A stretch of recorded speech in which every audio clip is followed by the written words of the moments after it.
tous. Aujourd'hui, je voudrais vous apprendre à jouer en quatrième position. Pour jouer en quatrième position, ma main va se situer à peu près au niveau de la caisse, du haut de la caisse. Et mon pouce vient se placer dans le creux du manche. Contrairement à ce qu'on avait en première position où le pouce était bien placé entre le deuxième et le troisième doigt, ici le pouce va être à peu près aligné avec le premier doigt. Maintenant, ces indications-là, ce sont des indications physiques. Bien sûr, il faut toujours se fier à ce que vous entendez, à votre oreille. En quatrième position, nous avons un moyen assez facile de vérifier si on est bien dans la bonne position et si on joue bien juste. Et cette indication, c'est que mon premier doigt joue la même note que la corde à côté.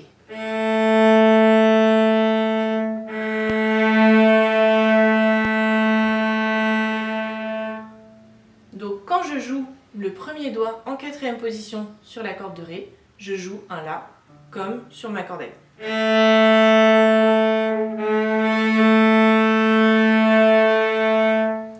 Et ensuite c'est exactement le même fonctionnement qu'en première position, c'est-à-dire qu'entre chacun de mes doigts, j'ai un demi-ton.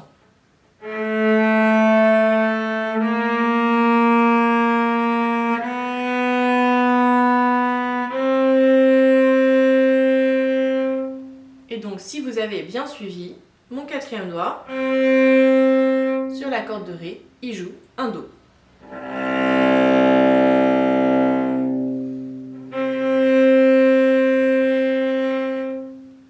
Sur la corde de Sol, le premier doigt joue un Ré.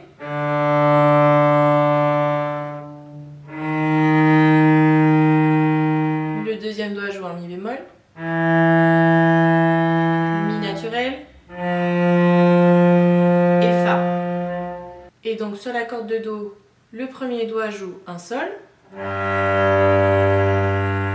La bémol,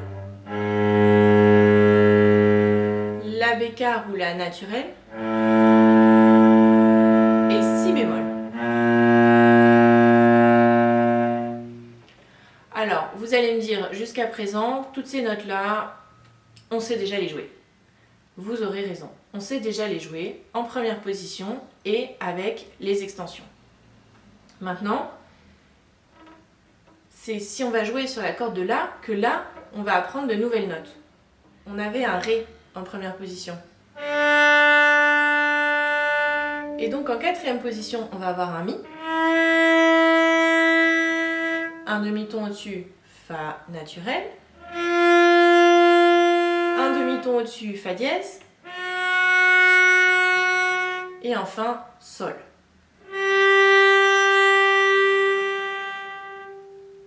Voilà toutes les notes que vous avez en quatrième position sur les 4 cordes. Maintenant, je vous donne un petit bonus qui va être très utile. Si vous envoyez votre troisième doigt tout seul, vous gardez les autres doigts en l'air, vous effleurez la corde sans appuyer, au-dessus du sol, pas très loin, à un écart de doigt à peu près. Vous allez jouer une note harmonique. Sur la corde de Ré, vous jouerez un Ré. Sur la corde de Sol, vous jouerez un Sol. Sur la corde de Do, vous jouerez un Do. Le très gros avantage de ces notes harmoniques, c'est qu'elles sont toujours justes. À partir du moment où vous avez accordé correctement votre instrument, ces notes-là seront toujours justes. Et vous avez une certaine zone dans laquelle l'harmonique sonne.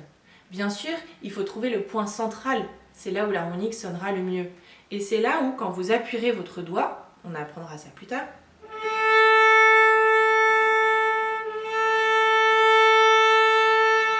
la note sonnera juste. Mais si vous regardez,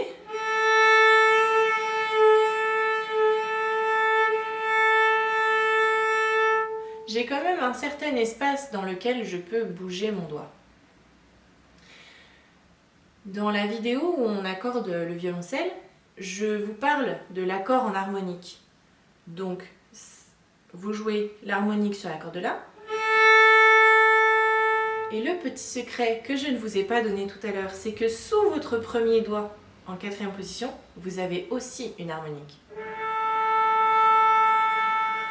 qui sonne au même endroit que celle d'en haut.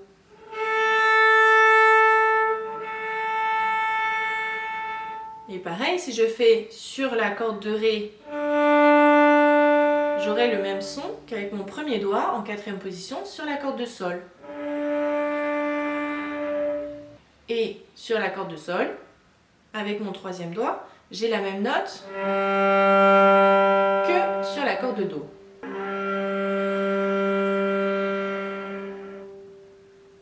Ainsi, ça vous permet de comparer. Parce que bien sûr, quand j'ai joué les harmoniques ici, je n'ai pas appuyé.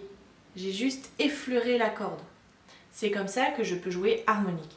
Et en comparant les deux harmoniques, je peux du coup m'accorder en trouvant exactement le même son. Maintenant qu'on a parlé des harmoniques, parlons un petit peu de posture. Et oui, on en revient toujours au même problème, la posture. Si vous jouez avec votre main appuyée sur la caisse, vous allez très vite avoir un problème. Parce que pour aller jouer sur la corde de Do, ça va vous paraître très long. Surtout pour le pauvre petit doigt, qui est vraiment plus court que les autres. Ainsi, votre main gauche ne doit jamais toucher la caisse. Votre main gauche reste au-dessus. Et comme on l'a appris en première position, le coude reste notre ascenseur et passe d'une corde à l'autre en changeant son niveau. Le pouce est un pivot qui permet à la main de basculer d'une corde à l'autre.